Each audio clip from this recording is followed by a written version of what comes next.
Hey, and welcome back. Today's discussion is about one of the fundamental skills in recruiting, perhaps the most important one of all, sourcing candidates. Recently, we've talked a lot about the effects of the pandemic on the recruiting industry and indeed the greater job economy as a whole. But between the massive job losses at the beginning of 2020 to the so-called Great Resignation that is still occurring now, we've still seen shakeups across a number of different subsections of the staffing and recruitment sphere.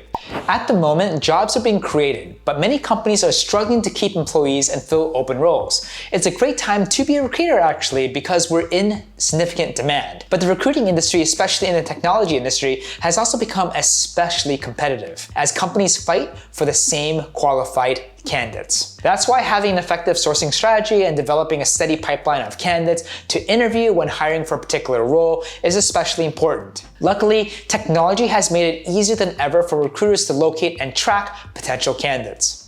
I've already discussed a few times the various platforms technical recruiters can use to find candidates. If you're interested in where to look, I recommend going back to watch my videos on best places to source tech talent. But in this video, we're going to review some of the sourcing strategies for technical recruiters. How to really engage talent and create a reliable list of candidates you can continue to use and update as necessary. These skills will be especially valuable for technical roles, but certainly all recruiters will find some value here. But before we get started, as always, remember to like, subscribe, click that bell, completely free, means a lot. Sourcing versus recruiting, what's the difference? So you might be wondering, aren't sourcing and recruiting the same thing? Well, yes and no. I've covered this topic in depth before on sourcing versus recruiting, but it bears a brief review before we move into discussing the importance of a talent pipeline and how to source candidates for one. Sourcing and recruiting are often used interchangeably. This isn't necessarily incorrect, but sourcing typically refers to the early stages of the recruitment process when you're locating, identifying, and engaging qualified candidates to interview and present to your client or hiring manager. Recruiting, on the other hand, usually refers to the later stages of the process, such as interviewing and onboarding, but depending on the size and age of the companies,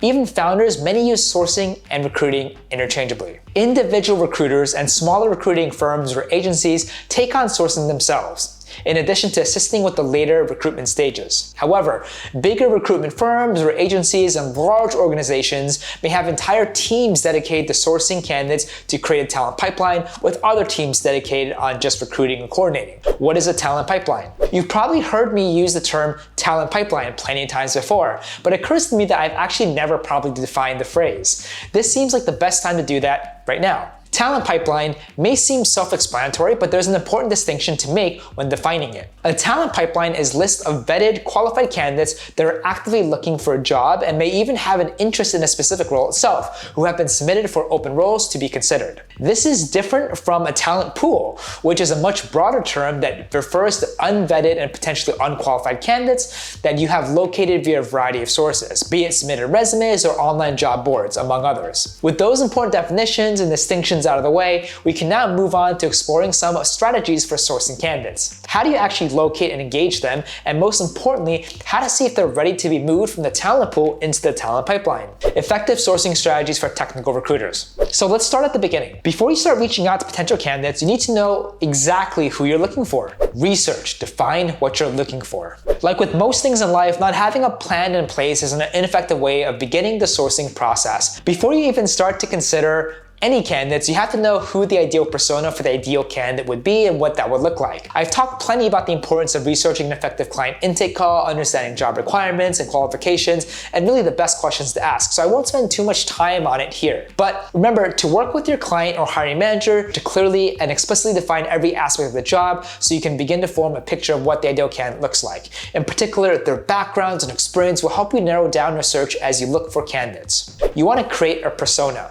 After completing your research, you may find it helpful to create a target persona that represents your ideal candidates for the role. Think about defining characteristics, the skills they bring to the table, the tools that they're utilizing, as well as their educational history, years of experience, past experiences, titles, and even salary expectations. Try to get as specific as necessary in order to cover every aspect of the role. However, it's important to keep in mind that a persona represents an ideal version of the candidate. You're not actually looking for exact match unless you find them. That would be amazing.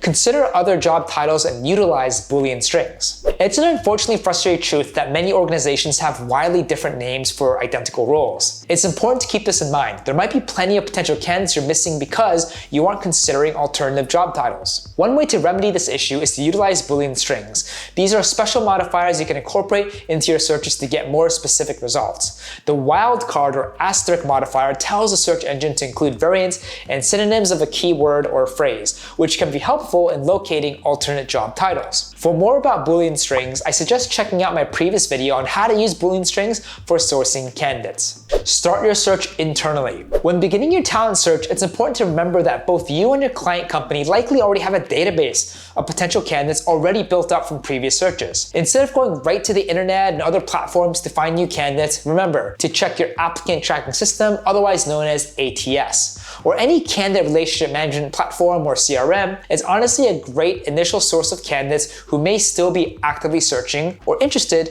in a role. Remember, profiles can be outdated. For recruiters, one of the most beneficial aspects of technology and internet is the ability to look up candidates on various social media platforms and job boards in order to analyze their profiles and check their history and qualifications. However, once a candidate has found a role, they are less likely to update their job-related profiles, and they can quickly become outdated. Similarly, some social media users don't keep their profiles up to date and may even stop actively using the platform. It's really important to keep this in mind and not take this information at face value. Consider as many candidates as possible. So if you have the luxury of time, it's important to use it to your advantage. While you may be tempted to rush through the first 10 to 20 candidates you source, and unfortunately this may be necessary in some cases, remember that the perfect candidate could be just around the corner. Take your time to analyze as many candidates as possible and match them up to as many relevant qualifications as you can. In most cases though, quality is always better than quantity, and you can only bring quality by taking your time and considering all of your options. Look in the right place. Indeed, Dice, GitHub, LinkedIn, etc. are wonderful resources for recruiters and job hunters alike, but they also cater to a more general audience. When looking for qualified candidates for specialized roles, such as I do as a technical recruiter, you need to narrow your search to places you'll find the best talent. You aren't likely to find a good software engineer on a forum about cheese making, so consider where you're looking and its actual relevance to the actual skills you're looking for. Keep candidates engaged. While like many sales-oriented roles, much of the recruiting is a numbers game, you won't get many great results by simply reaching out only once to a large number of candidates. By developing an engagement and outreach strategy and keeping candidates in the loop, you build and strengthen relationships and develop stronger overall pool of talent. Keep in constant communication with your candidates and be sure to reach out with follow-ups and feedback in case you decide to reach out to them again, even if they don't get the job you're filling now. Don't forget offline methods. I talk mostly about the use of technology and the internet for recruiting. Especially with the pandemic, this has become one of the most effective ways of sourcing candidates. However, remember that there are plenty of offline methods of sourcing candidates as well. Consider attending conferences and conventions such as job fairs or even career meetups. And even consider hosting your own events. Not only is it a great way of sourcing candidates, but you'll make and foster some great connections too. Consider your client's image. This strategy can be difficult to implement unless you have a bit of time and a close relationship with your client, but it's also one of the most effective ways of attracting qualified talent, so it's absolutely worth mentioning. Put simply, candidates don't want to work for companies with a poor reputation or weak public image. Work with your client to refresh their engagement strategies and ensure they have a great reputation. This can be done effectively with outreach and publicity campaigns and rebranding. Consider implementing plans that make your company look desirable to work for. You can use these strategies at any point during the sourcing process. Implement them strategically to ensure that you're locating only the best talent for the role. Once you have a slightly more curated talent pool, you can then begin to review them in-depth to form a talent pipeline that you can then eventually send and submit to your client. Do you have any effective sourcing strategies that I didn't cover in this video? I'd love to hear from you. Comment down below. If you like this video and want to see more like it, please consider like, subscribe, click that bell. It's completely free and means a lot. Please feel free to also follow me at Preston_Park, as I try my best to also post daily. Thanks again, and we'll see you on the next one.